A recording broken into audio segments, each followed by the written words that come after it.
Barcelone, il va aller ailleurs. On donne une image déplorable. Donc nous, on en a ras-le-bol. Si les syndicats ne se sentent pas écoutés, ils n'excluent pas d'autres actions dans les semaines à venir. Bonsoir Muriel Guilbert, Bonsoir. merci d'être avec nous. Vous êtes co-délégué général de l'Union syndicale solidaire. Vous avez manifesté hier, vous manifesterez le 18, on va en parler. Dominique Rizet avec nous. Bonsoir Dominique. Bonsoir Maxime. On a avec vous ce soir les informations de BFM TV, justement sur ce à quoi s'attend la police pour le 18. On va en parler dans une seconde. D'abord Muriel Guilbert, est-ce que le 18, dans une semaine, pour vous, vous ferez mieux qu'hier ? Alors déjà, je pense que le 10, il faut le dire d'abord que c'était une étape très réussie. C'est un mouvement citoyen bloquons tout.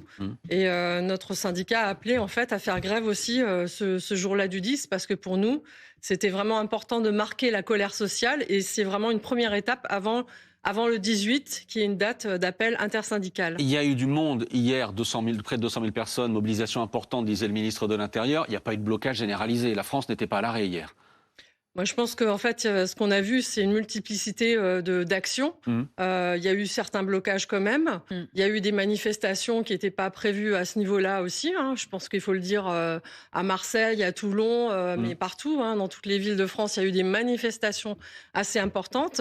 Et ce qui est frappant, c'est que vraiment, il y a à la fois de la jeunesse, à la fois des militants, mais beaucoup plus largement des personnes qu'on voit pas forcément en manifestation qui étaient là hier. Je repose la question. Vous ferez plus de monde, plus de blocage le 18 ? Alors notre objectif, c'est de faire encore plus de monde. C'est entre le 10 et le 18, de maintenir la pression. Et ça, je pense que c'est important. Il y a ce soir plein d'assemblées générales qui se tiennent et qui marquent déjà sur comment on va continuer en fait à ce que le 18 arrive et que ça monte entre-temps. Je pense que le 18, c'est pas un totem en soi, c'est pas une fin en soi. Notre objectif, c'est bien de faire changer la politique du gouvernement, d'avoir des grèves partout, parce qu'on pense que c'est ça aussi la clé pour bloquer véritablement et faire plier et le patronat et le gouvernement. Donc vous dites bien grève et blocage, c'est bien ce que vous prévoyez pour le 18 ? Alors on verra, mais ce qui s'est passé hier le 10, forcément, ça veut dire que ce mouvement-là, il est pluriel et on pense que c'est une richesse en fait. C'est pas il faut pas opposer en fait ces dates syndicales de manifestation à ce qui s'est passé hier, parce que pour nous, ça marque la colère sociale, ça marque la capacité à dire on en a marre de ces politiques-là d'austérité. Il y en a marre aussi que ça tape sur les plus faibles, les plus précaires. Donc, on va revenir sur les revendications. Je pense que c'est le moment de revendiquer un certain nombre de choses. Dominique Rizet, quand le service police-justice de BFM TV se tourne justement vers la police aujourd'hui pour dire à quoi vous vous attendez le 18, quelle est la réponse ? Alors, sur les informations d'Alexandra Gonzalez, la chef adjointe du service police-justice, alors pour les policiers, le 18 septembre ne sera pas la suite du 10 septembre, au motif que les deux mouvements ne se ressemblent pas. D'un côté, c'était bloquons-nous, bloquons tout, et de l'autre côté, c'est plutôt rassemblons-nous. Que le 18 sera un événement classique, selon le renseignement territorial de la rentrée syndicale. Pour eux, le 10 septembre, il s'agissait plutôt de la frange gauche de chaque structure qui se réunissait, qui appelait au blocage, de la CGT, de Sud, de Solidaire. Le 18, c'est vraiment, selon la police, une mobilisation beaucoup plus syndicale et pas du tout sur le même thème. Oui, Amélie, on a déjà des petits bruits, même des gros bruits sur le fait que ce sera sans doute plus costaud le 18 qu'hier. Par exemple, à SNCF, etc. Alors, plus costaud en tout cas dans les entreprises, compte tenu du fait que c'est un mouvement qui part d'une base syndicale, ce qui n'était pas le cas d'hier, quand bien même il y a des syndicats qui ont pris la parole, notamment sur les places de rassemblement. Mais effectivement, à la SNCF, à ce stade, on parle de perturbations plus importantes qu'hier, notamment parce que 3 syndicats de la SNCF ont appelé à la grève. Ils représentent à peu près 70% des professionnels, donc plutôt trains régionaux intercités. On a aussi RATP, en particulier sur le métro parisien, les 4 principaux syndicats qui ont appelé à la grève. Dans l'aérien aussi, là c'est le syndicat majoritaire des contrôleurs aériens et dans les compagnies aériennes également.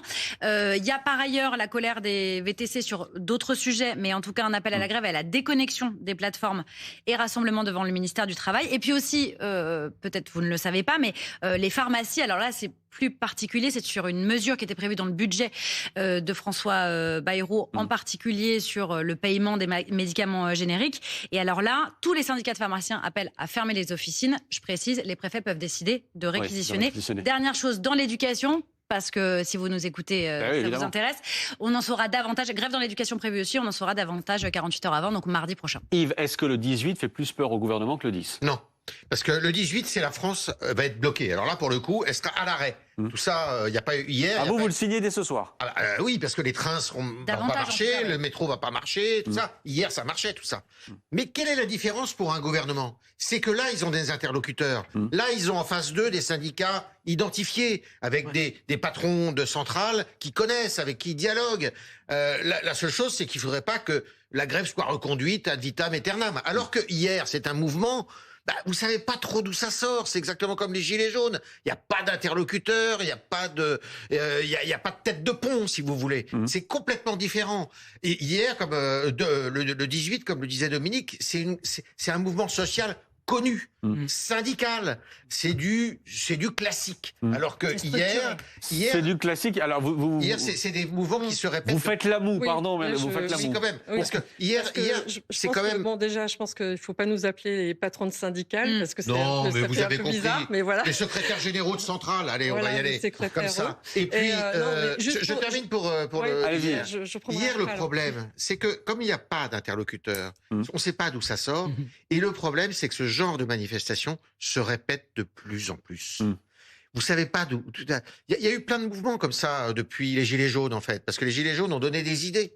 Donc vous avez le Nicolas qui paie, des manifestations non les gueux, non déclarées, et donc ça fait que les personnes qui participent se mettent dans l'illégalité. Alors que le 18, les centrales syndicales, c'est légal. Avec des services. Vous pouvez répondre à Yves Tréhard, Muriel Guilbert. Alors, d'abord, je pense que c'est un peu étrange que le ministère de l'Intérieur sache que la colère sociale, ça va se canaliser le 18 et que comme si rien ne s'est passé hier le 10, je pense que en fait, les personnes qui sont dans la rue, qui ont fait des choses, y compris on a vu des gens qui s'étaient mis en grève, qui ne s'étaient jamais mis en grève auparavant.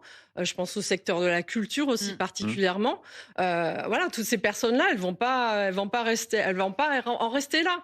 Et je pense que c'est un peu une erreur, je pense, d'analyse d'opposer un mouvement syndical à un mouvement de colère sociale. Moi, j'ai juste une interrogation voilà, encore. Je pense que ça va prendre forme, certes, mais de l'ampleur et de la diversité, il y en aura encore le 18. Mais on n'a plus de gouvernement, plus vraiment de projet de budget. Vous allez faire grève contre quoi ? Alors, je pense qu'on a quand même un Premier ministre qui est nommé et qui est droit dans la ligne de la politique macroniste. On ne peut pas s'attendre à vraiment un changement de cap fort. Donc, pour nous, c'est d'abord de dire que le projet de budget qui avait été annoncé et qui sera peut-être modifié, mais peut-être à la marge, c'est pas possible. Je pense qu'il faut vraiment là qu'on soit sur de nouvelles recettes fiscales avec une politique de justice sociale forte qui soit annoncée par ce gouvernement. Oui, c'est taxer les plus fortunés. On a vu ce qui s'est passé aussi sur les distributions de dividendes, sur les grandes entreprises, etc. Je reviens pas à ça. Je pense que vous avez des non, au moins on a les mots d'ordre. Au moins on a les mots d'ordre. Mais sur les salaires, sur une réforme de justice fiscale, et pour qu'il y ait une réelle égalité sociale qui se mette en place, là, je pense que tant que le gouvernement sera sourd à ça, les mouvements vont se développer. Ils vont se développer spontanément, ils vont se développer avec les syndicats, les principaux syndicats.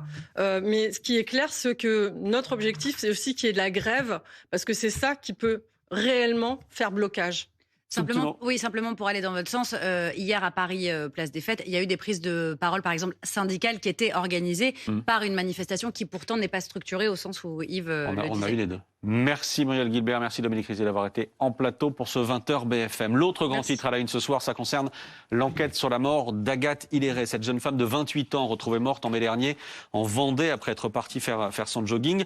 On savait que les enquêteurs privilégiaient la piste criminelle, on savait que son corps avait été déplacé après sa mort. Eh bien, ce soir, un homme est en garde à vue. On vous dira dans une seconde ce qui a poussé les gendarmes à l'interpeller. Qui est ce suspect ? Mais d'abord, retour donc sur cette affaire de la disparition à la découverte du corps d'Agathe. On voit ça.